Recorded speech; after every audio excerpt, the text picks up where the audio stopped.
Yes, Chittorgarh ने ठाना है वोट डालने जाना है। जी हाँ, वोट तो आपको डालना है 25 नवंबर को, लेकिन गत कई दिनों से ये चर्चा जोरों पर है कि क्या चित्तौड़गढ़ से भाजपा प्रत्याशी नरपत सिंह राजवी का टिकट बदला जाएगा या नहीं, क्या उन्हें मसूदा भेजा जाएगा या नहीं, क्या टिकट में बदलाव होगा या नहीं। इस तरह की चर्चाओं का बाजार जो है कई दिनों से गर्म है, लेकिन आज इन चर्चाओं पर विराम लगने जा रहा है, क्योंकि आज शनिवार को चित्तौड़गढ़ से घोषित भाजपा प्रत्याशी नरपत सिंह राजवी नामांकन पर्चा दाखिल करने के लिए बस कुछ देर में ही आने वाले हैं और अपना पर्चा दाखिल करेंगे।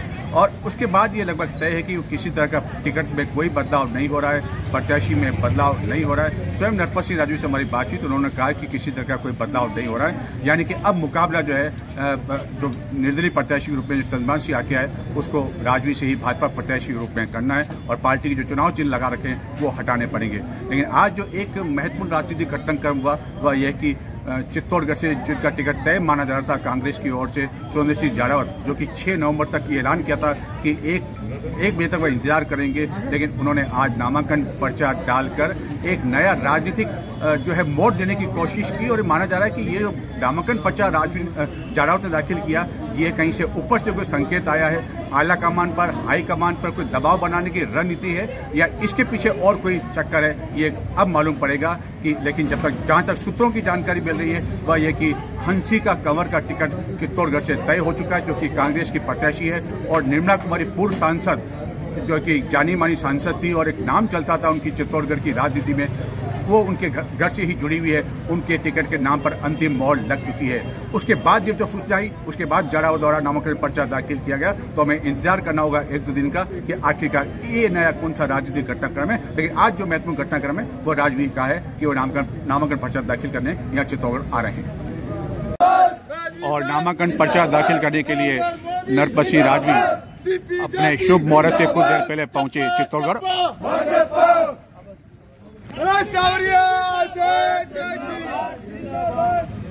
कलेक्ट्री के अंदर पहुंचे, उनके अधिवक्ता उनके साथ है और लगभग 20-25 समर्थक उनके साथ है और नरपत सिंह राजवी के समर्थन में नारेबाजी हो रही है।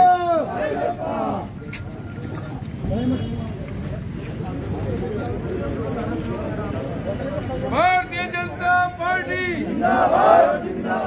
चित्तौड़गढ़ का एक ही किंग नरपत सिंह, चित्तौड़गढ़ का एक ही किंग नरपत सिंह। हालांकि उन्होंने कहा था कि वो सादगी के साथ नामांकन पर्चा दाखिल करेंगे, लेकिन उनके साथ 20-25 जो है समर्थक है और नारेबाजी का तो किंग के बारे में नारेबाजी की जाएगी नरपत सिंह। अब कौन किंग होगा चित्तौड़गढ़ का, वह तो जो है 3 दिसंबर को ही पता चल पाएगा, लगभग दोपहर 12-1 बजे तक।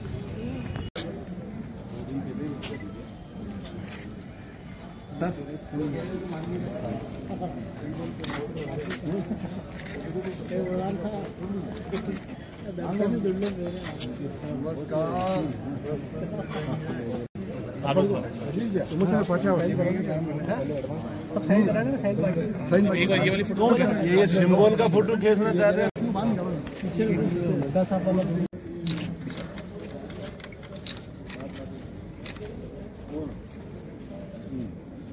बाद में अच्छा जीता ले हो गई। सर, सिंबल भी दाखिल हो गया है, नामांकन पर्चा भी दाखिल हो गया, तो अब क्या माना जाए कि तमाम तरह की अटकलों पर विराम लग गया?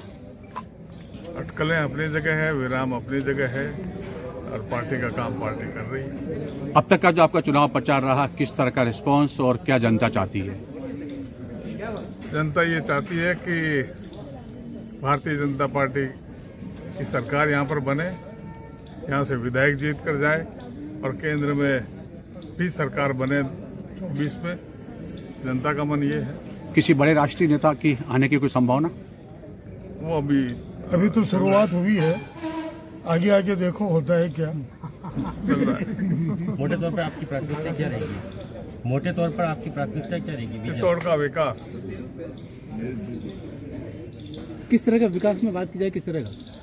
सारा ऐसा विजनरी डॉक्यूमेंट बनता है, ऐसे एकदम रैंडम नहीं। लेकिन अभी तक 70 साल में जितना भी किया है, मेरे पीरियड में ज्यादा किया है। ये तो आप थोड़ा आंकलन देखते ही हैं। सर, आपने जयपुर में भी कहा था, चित्तौड़ में भी कहा था कि कोई रास्ता खुला हुआ है, मुलाकात हो पाएगी, तो क्या अब रास्ते बंद हो गए, दरवाजे बंद हो गए? कम्युनिकेशन का कभी भी रास्ता बंद नहीं होता है, संवाद रहना चाहिए और रहेगा। तो उम्मीद की जा रही है कोई चर्चा आप कर उम्मीद और नाउम्मीद के बारे में मैं बात नहीं किया जी। उनकी ओर से कोई बातचीत के लिए कोई पेशकश या थैंक यू। तो आखिरकार चित्तौड़गढ़ से भाजपा प्रत्याशी नरपत सिंह राजवी ने सिंबल के साथ नामांकन पर्चा दाखिल कर दिया और अपनी प्राथमिकताओं का भी उल्लेख किया। और जहां तक चंद्रभान सिंह से बातचीत करने की बात कही है तो उन्होंने कहा कि संवाद हमेशा बरकरार रखा जाना चाहिए, लेकिन उन्होंने कहा कि अभी तक किसी तरह की कोई मुलाकात उनसे नहीं हुई है। तो आखिरकार नरपत सिंह राजवी ने सिंबल के साथ नामांकन पर्चा दाखिल कर दिया। सुरेंद्र सिंह जड़ावत ने भी जो कांग्रेस प्रत्याशी के रूप में दाखिल किया पर्चा, हालांकि सिंबल के साथ पर्चा दाखिल नहीं किया। और अब सभी की निगाहें लगी हुई 6 तारीख को 6 नवंबर को चंद्रभान सिंह क्या निर्दलीय प्रत्याशी के रूप में नामांकन पर्चा दाखिल करेंगे, यह लगभग पूरी तरह से तय है, इससे कोई इनकार नहीं कर सकता है। नामांकन पर्चा को लेकर जो है शहरी क्षेत्र में मोक्षधाम के समीप जो है सभी तैयारियां हो चुकी है और देखना है कि अब 6 तारीख को वो कितना अपना हुजूम लेके उमड़ सकते हैं। क्या हुजूम से जो है वोट मिलता है या नरपत सिंह राजवी का कहना है कि हुजूम से वोट नहीं मिलता है, वो 6 तारीख को ही मालूम पड़ेगा। लेकिन आप देख रहे हो कि कार्यकर्ता जो है वो जोश और उत्साह के साथ जो है राजवी के जिंदाबाद के नारे लगा रहे हैं। अब देखना है कि किस तरह का चुनाव प्रचार इस चित्तौड़गढ़ की ऐतिहासिक नगरी में आने वाले दिनों में रंग ला सकता है। मैं चित्तौड़गढ़ कलेक्टर चौराहा से अपने कैमरामैन मनोहर कुमार के साथ।